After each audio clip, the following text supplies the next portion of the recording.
Eche mamoko. Limbe mar dhialo higni 18 mar M-Pesa ne odhi nyime boma ma Nairobi kama apisas mag Safaricom kod jolendo mag Royal Media Services ne yudo thuolo mar lalruok gi johera magi kod mag Safaricom.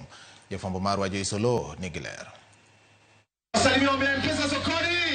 Wuoth mar M-Pesa sokoni pod dhi nyime gi yudo rweko makare kind oganda ma pacho ka, kama ne giyudo thuolo mar romo gi jolendo mag Royal Media Services e nyasi mar sidho higni 18 mar M-Pesa pacho ka.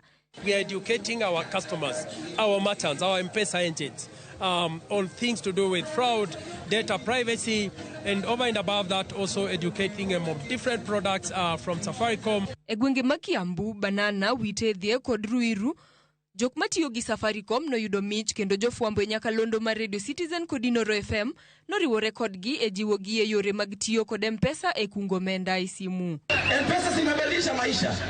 Tumetoka mbali, si ndio?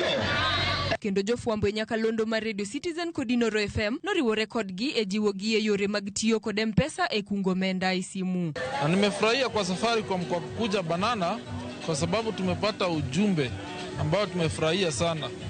Sasa kama mimi nimechukua pochi la biashara kwa sababu watu wanafanya reverse. E yorgo ne jogo matiyo gi Safaricom erokamano, kambino pango wuodhe mopogore opogore pachoka ka e mbalariany mar Strathmore. Weg taxi mag lony manyasani ne oyudo puonj kokalo kuom Sapphire Connect ewi yore mag jiwo handgi ka gitiyo gi yore mag mbui. To make sure that they have the right tools, they have the power to connect, creating networks through the communities we bring together today, giving them the power to access our services and our solutions, and giving them the power of research and innovation that can help to scale their businesses.